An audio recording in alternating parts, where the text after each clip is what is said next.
While digital marketing is a matured ecosystem with proven strategies and providers, and there are many businesses who have already tapped into the power of digital marketing, digital selling is the new term and skill that we are still trying to wrap our head around. It is still evolving, and after the COVID pandemic, businesses across the world are forced to adopt digital or virtual selling. As a small business owner, you shouldn't be overlooking this sales transformation that is making waves. And to help you out, I have one of the top sales leaders, Priya Sachdev, who is the Chief Customer Officer at Vengresso, sharing some valuable tips on how you can make yourself digital selling savvy. But before I bring Priya on, remember to follow this podcast so that you never miss out on such valuable episodes that we are bringing for you. And please do us a favor by leaving a 5-star review on Apple iTunes. When you leave a review, it helps this podcast reach more women entrepreneurs just like yourself to help them sell more and earn more. So do some good karma today, okay? So now, without any delay, let's bring Priya onto the mic. Hello, Priya. Welcome to Ace the Sales podcast. Hey Roshni, thanks for having me here. Please tell us a little bit about yourself and what has been your story of landing into a sales career. It's a default option that I picked, I guess. I was still studying and I got a job offer for being in sales. I didn't know what it meant. This was way back, still talking about electronic typewriters. That tells you how old I am and how long. Good that you gave that reference because people cannot see you. Yeah, so that was 32 years ago, maybe now, and I thought I'll do it. Anything that gives me money is a good thing to do, and it's all been learning by failure mostly because you know how sales is, right? Even if you're the best salesperson, your conversion ratio is going to be anywhere between 15 to 20%, which means you will fail 80 to 85% of the times. And I have done that for 32 years. So that's what my career's been all about. My goodness. That's what we call made of iron. Handling so many rejections and 80% failure rate is too much. But the 20% success keeps you going. Absolutely. And it energizes you for the next 80% failures. I think sales is the only function where we allow for such high errors, right? Because in any other function, be it accounting, be it production, be it in operations, you're talking about Six Sigma and you're talking about 99.99% accuracy in what we do. And then we move to sales. And very often I've had sales leaders who say this, that, nobody believes my dashboards. And I'm like, it's not your problem.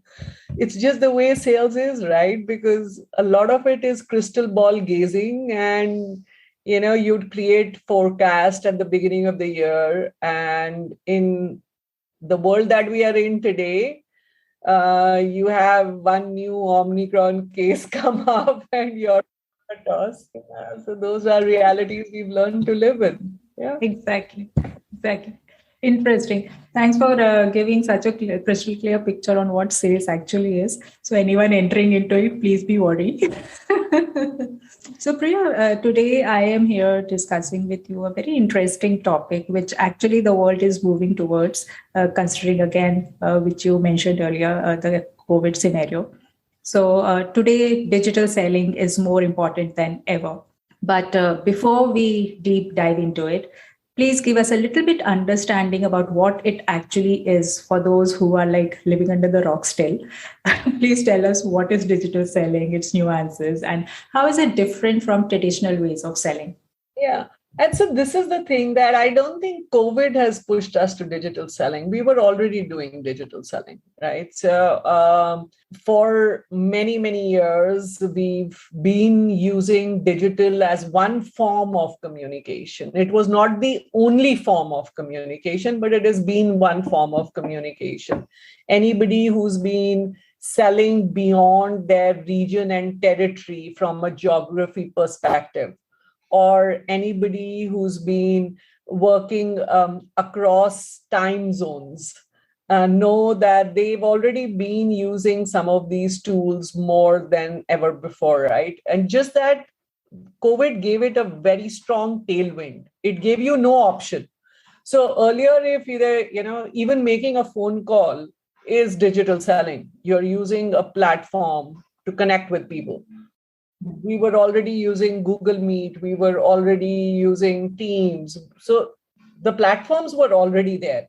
It's just that, and like we were talking earlier, right, more in our smaller setups and our businesses where our marketing strategy or our go-to market is being very individual led or very personal led, right? It's word of mouth, or it's I have to meet with people. I will land up at somebody's doorstep and say, hey, I was in the neighborhood. Can we catch up for coffee? That kind of scenarios went away in the COVID world because you couldn't do that anymore. And I think that's why people have started to talk about digital selling more. But I think any time where you do not have the ability to sit across the table in person with someone, you are digital selling, right? It could be using LinkedIn or any other platform. It could be over a phone call. It could be sending a text message, WhatsApp message, sending an email, or doing any of these meeting platform meetings. It's all part of what it was predominant. It's like what we were already doing, but now it is not an option not to sell digitally.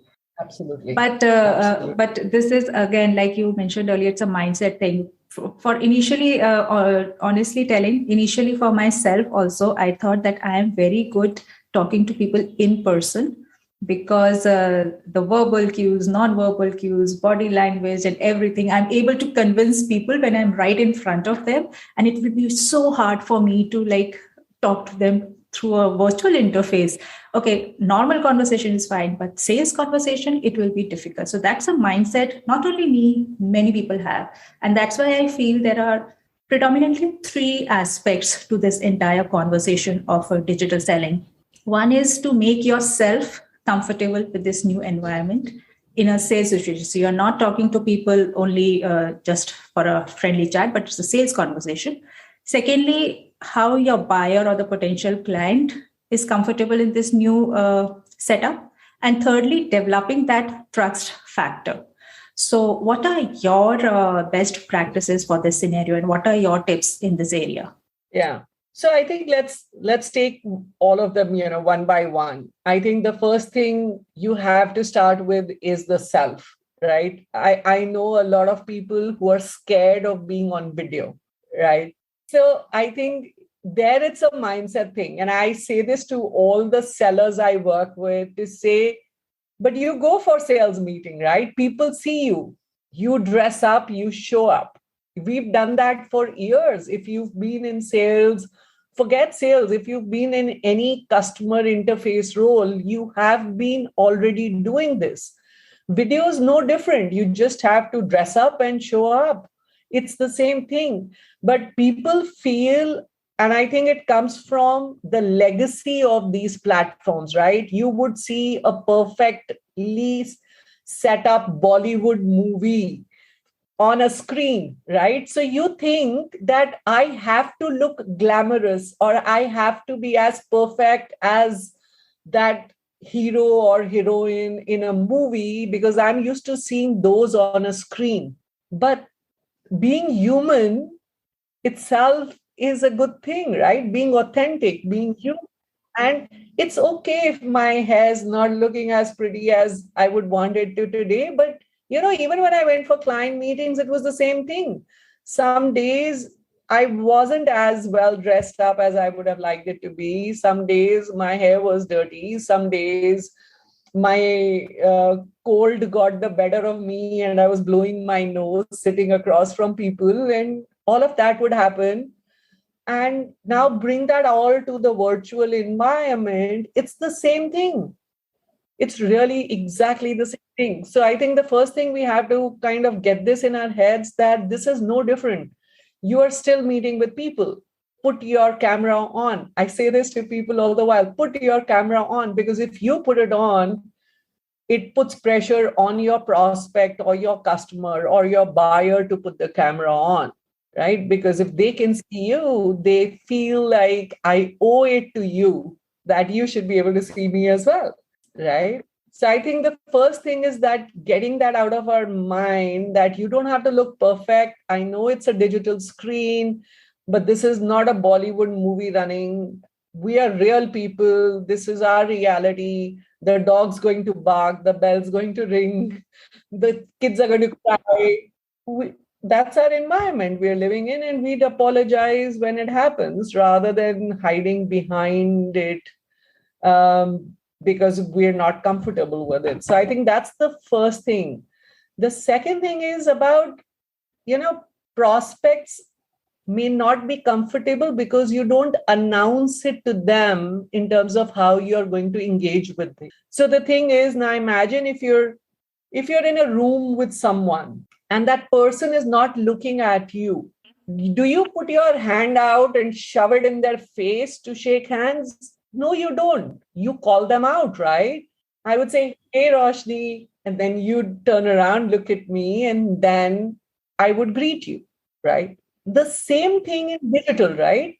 Now, you could be doing something else. You weren't prepared for the meeting. If I want you to come on to camera, if I want you to respond to a WhatsApp message, if I want you to take a call, the only thing you need to do is announce it before. Tell them what to expect. If you want them on a virtual call, tell them what they should expect on the call. If you're sending them even a LinkedIn message, tell them why do you want to reach out to them. I think one thing that we really need to get better at is being able to articulate that acknowledgement, their objective of why are we reaching out to you. Because there is so much noise, there is so much of digital noise. I don't know how many emails and messages do you get every day, but if I were to count the cumulative digital messages I receive in a day, there will be more than 200 messages for sure. I'm not going to give all of them the same priority. So if you want me to give you attention, tell me you're important. And I think this is where the challenge is, because a lot of businesses, a lot of people never created a value statement to reach out, right? Oh, I was in your neighborhood. I thought we could catch up for a cup of tea. Is that a value statement? Of course not. But you got away with it because you were literally standing at the doorstep when you said that to them. And people are generally nice people. They're not going to shoo you away. Like most of them won't, some would. So now in this environment, you can't get unannounced because people's calendars are busy. You have to schedule a time. So you have to announce, which means before you do the outreach, take a pause. Think about, why is this important? Not for me, but for them. What would they benefit from having this conversation with me? What would they miss out if they didn't have this meeting with me today? And if you can't answer that question, give yourself a little more time, because you don't even have the right to have that time with someone if you're not bringing any value to them, right? And I think that's second thing. And the final one that you said, trust, right? I think this is where the trust comes from. Being authentic, being real, telling them why you're reaching out, what's the value you bring. People like to work with people they like. True. You try and look for commonalities. You like to see, and this is how our brain works, right? We are always looking for a reason to like other people. And if we don't find the reasons, we don't connect, right? Finding those similarities. Absolutely. And this is what we've taught in sales always, right? Your whole thing about rapport building. Why do I want to know how many kids do you have? What school do they go to? What neighborhood do you live in? because I'm trying to find some commonalities with you, right? And I think today it's become so much easier to do that because you're on social platforms with people, right? You can see them on Exactly. Twitter, you can see them on Instagram, you can see them on LinkedIn. What did they post? What are they saying? We talk about that here at Vengresso. We call it the big fish on the wall.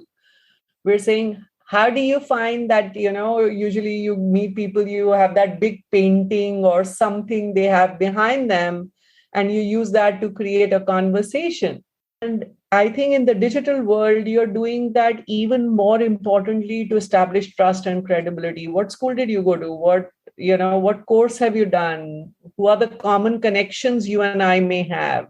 And that's how we build relationships. And I think if you ask me, we were doing all of this before as All well. of it. I think by the way you were explaining it, it sounds like it's got easier actually and more accessible.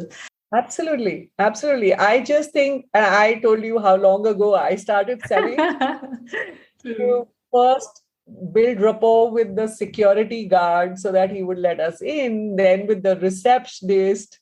So get us on the calendar, then the executive assistant, and then actually meet with the person you actually wanted to meet.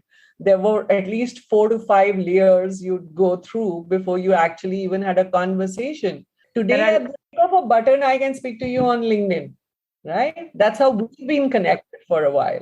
You know where I am, what I do, how many jobs I've changed, what I enjoy doing, what kind of posts I put out, who are the common connections between us, what companies I follow, what awards I may have got.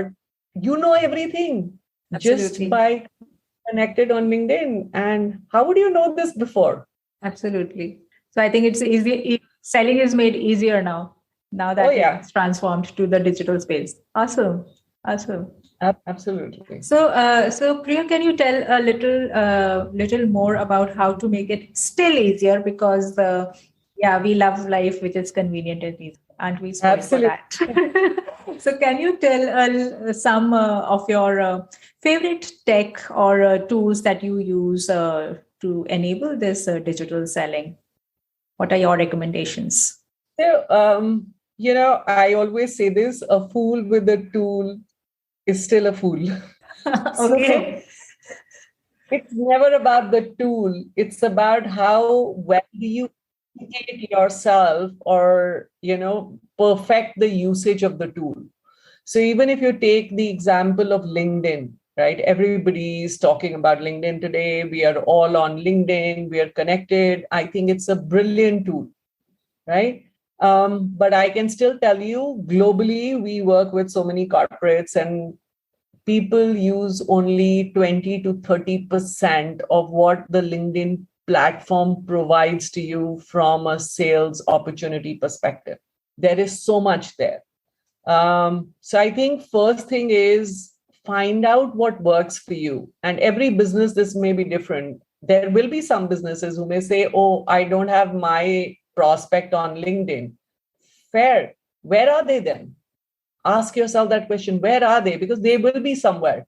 We've all been confined to working from home or now getting into more hybrid roles. We all love expression. We all love to consume content.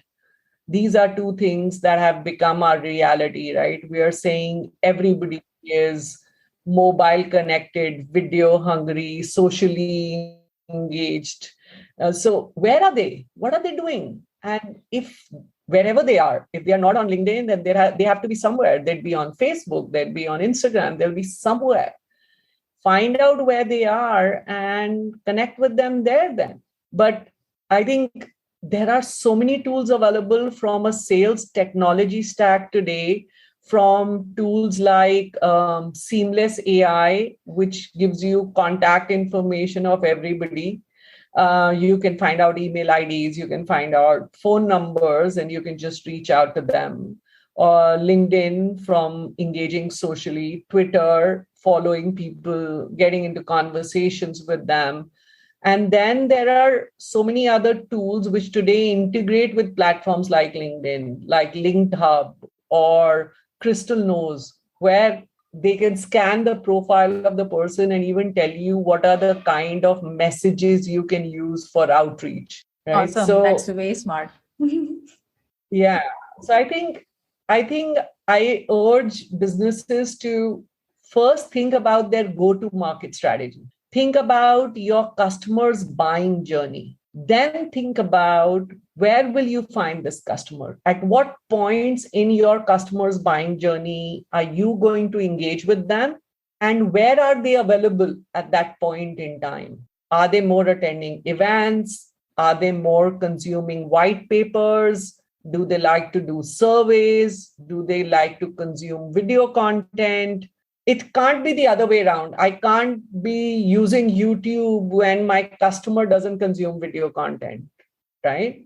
So it cannot be an inside out approach. It has to be an outside in approach. First, plan what's your go to market strategy, have clarity of your customer demographic, figure out how does your customer make a buying decision, map their journey, and then say in that journey, what are the platforms I can engage with them? And then find that technology that works for you. Because every year they say there are 4,000 different apps and platforms launched to enable sales, just Wow. sales. Wow, that's massive. So yeah, it's like looking for a pin in a haystack. If you don't know what the pin looks like, you're going to struggle, right? That's crazy.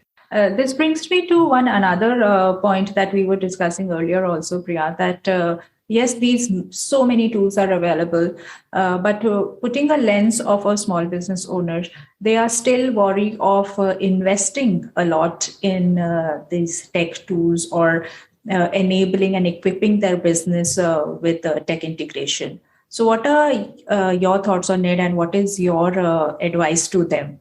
So they say that, जितना मीठा डालोगे, जितना चीनी डालोगे उतना मीठा होगा. You have to add some Right. sugar to make it sweet. So I think investing in technology is becoming like that. Without you adding and investing into technology, you're not going to get the ROI of it. So you have to do some investments. But having said that, a lot of the apps today have a freemium model, right? They have a free option, which may be restricted. So even if you look at something like Zoom, 45 minutes is free. So I think most platforms today provide a free option. Some may require you to make that investment. And I think then you have to find ways to create those wise choices, which is first start using the free option, see how the tool works for you, and then upgrade to the paid version, right? So, like you can do a lot of stuff on the free LinkedIn platform as well. But then you're going to use LinkedIn only for your outreach, you might as well have a premium account, or you might as well buy a sales navigator license because it just makes life easier. But don't buy the navigator license without knowing that LinkedIn is the platform you're going to use, right? So you can pick and choose, but then you will invest, right? If you went to do client meetings, you would pay for travel to the customer. Technology is all your conveyance bills for 2019 and take all that money and invest it in technology now. The face of the vehicle has changed now, but it remains the same. That overhead or the expense head remains the same. Instead of conveyance expenses, it's technology It's expenses now. technology. Awesome. That's a good perspective to put on that, Rigul. So, taking a little segue here, Priya. So, on this podcast, we discuss a lot about how we can equip and enable women to succeed in sales. So, what are your thoughts on how they can use this digital selling to their advantage as a business owner? Of course, we've discussed many points covering all these aspects as well. But I feel women traditionally have been very good and they excel at relationship selling. So, how they can strengthen their positioning even more with this digital selling aspect? So Actually, if you think of it, all the things that were constraints for the reasons that women didn't get into sales have been removed now. Oh, Right. I can't go country. Oh, I have to travel so much. I can't balance work and home. Oh, who's going to watch over my kids if I'm gone for 2 days? All those problems are solved, right? Now you're working Absolutely. from your home. So You don't all have to worry those about your safety. yeah, you don't have to worry about safety. You don't have to worry about dirty loos. Exactly. So all the issues have been solved. So I think this is more of a reason for women to now take on those sales roles if that was what was stopping them. I've been in sales for over 3 decades now, and I have always said this very loudly that I think women are naturally better sellers, and not because of their ability to influence, but because they naturally have stronger empathy skills. We have this sensing skill, and it comes with the programming of who we are. We generally sense when people are feeling good, bad, because that's how we've been set up. And in the market today, I think this is very important because there is so much disruption. People are going through so much of uncertainty and confusion. They are better attuned to listening to somebody who's more empathetic than trying to make just a sales pitch. And I think that's the first thing I always like to call out and say, come on, let's get that empathy out there. You know, let's understand not why you should buy from me, but what's happening in your world. Help me understand what's happening in your world. What are you struggling with? What are your biggest challenges? And then working backwards to say, okay, is there a way I can help you? The second thing that I have found has been a big strength for me, and this was just by chance that I figured it out because when I got into sales, like I said, it was a default option. I never got trained in sales, right? So I would ask a lot of questions because I didn't know. And I remember one of my bosses said this to me, and he said, I'm surprised how many questions you can ask. And I asked him, I said, so what would it be better that I don't ask the questions? He said, no, no, go on. As long as you don't understand it, ask.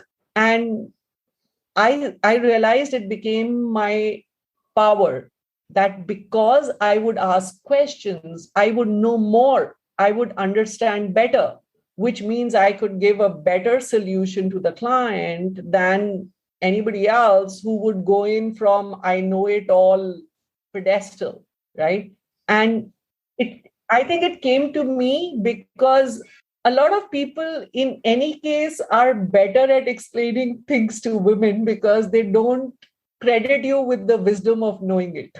They don't think you're dumb for asking a question because you're just a woman. She'll ask, she doesn't know. She doesn't know. And it's their responsibility to enlighten you. And I use it to my advantage completely. Even when I know, I pretend I don't know. Okay, tell me. Come on. Why don't you tell me? How do you do this? Because, and the thing is, and we say this in sales, right? If the customer themselves have told you the solution, there is better likelihood they're going to buy it. So why do I have to frame the solution? I will only frame the questions, let them frame the solution. I will only ask them, what are you missing? How does it work? What if this were to happen? What if this was available to you? And they come up with the solution. And I'm like, okay, that's exactly what we offer, right?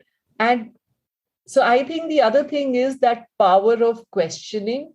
And I don't know it's a women thing, but at least I have seen a lot of the people that I work with, a lot of women I work with, really do well in asking questions. Right. And it comes from the fact that we've grown up in an ecosystem where we were allowed to ask questions when our counterparts were busy trying to be the intelligent ones and not ask all the questions. So use it to your advantage. I use it to my advantage. Everybody knows if I'm in the room, I will ask a lot of questions. till I get to the bottom of it. And I find it works well for me. So having empathy, asking questions, and the final one is the ability to laugh at yourself. And this is not a man or woman thing, but I think it's generally a sales thing. The fact that you know you're going to fail 80% of the time, you lighten up a little in life because you know you're going to fail 80% of the time. In any case. Yes, it's okay. Okay, इस बार भी target meet नहीं हुआ. अरे, it's okay. Let's do it next time. Actually, that's the way to live, like in sales or in businesses also, that you have to not be so serious. Take life as it comes and celebrate your success, failures, and efforts. So we very often overlook the efforts put in, but celebrate for that as well. Always. And lovely conversation, Priya. Coming to the last bit, you and I both are in the Wiki Sales and BD Council. So you are the Vice President for the National Council. I am the Sales State-based Chairperson for Haryana. So can you share a little bit about our agenda there and why, according to you, it is important for women to get into sales? Yeah. So I think Wiki is a great platform. I absolutely think that, why haven't we done this before? Because again, and I say this with a lot of pride, for fairly long, we have tried to raise our voices because we wanted a seat on the table. Now we want to create our own table. And that's what it means for me. This is where we want to create our own table. We want to be able to shape the world and the ecosystem, which is more gender neutral. So this is not about feminism. This is not about women empowerment, but this is more about gender neutrality in businesses and specifically in sales and business development. So I think there are many things that we've never thought about those things from the lens of being women, because we came in as a late entrant into the sales and business development world, which was a typical man's world. It still is a boys' club out there. And there are a few things that we can do differently. There are policies, there are, general awareness, that we can build, where we can shape what our next few generations will go through as they come into those roles. And I think that's what we want to create at Wiki. We want to create a voice. We want to create a table. We want to create awareness, which says, let's appreciate people for the value they bring to the table and not for the gender they are defined by, or to that matter, religion or race or any of those factors, right? So how do we create that in our environment? That's what we are going to be able to create. Awesome. That's perfectly said, that we are not trying to get a seat at the table, but creating a table for ourselves. Awesome. Thanks for this lovely conversation, Priya. I'm sure the listeners will have so many takeaways from how to prepare for a digital call and what makes them best at selling, so especially for women. Any last words, Priya, before we conclude? No, just that let's keep doing what we do and do it even better, because like they say, may the best man win, may the best women win as well. Cheers to that. And let's keep doing whatever little we can do to build more awareness and raise our voices to get this to more and more people and more women. And I hope everybody succeeds at what they're aiming to get to. Awesome. Thank you. Thanks for those words, Priya. And you have a great day. Yeah. Thank you, Roshni. Thank you so much for tuning in today. It means a lot to me that you've taken out the time to spare to listen to this podcast episode. I hope I was able to provide some value to you. And if you had some learnings from today's episode, do consider leaving us a 5-star review or a rating on Apple iTunes. It will mean the world to me and it will help me take this podcast to more and more people. And if you are planning to launch your podcast, you should definitely check out hubhopperstudio.com, because that's the place my my podcast is hosted, and I am super thrilled and happy with the features and customer support they provide. Hubhopper is India's leading podcast creation platform, which can be the perfect place from where you can share your voice to the entire world. So go check out the link in the show notes, and I will see you next week.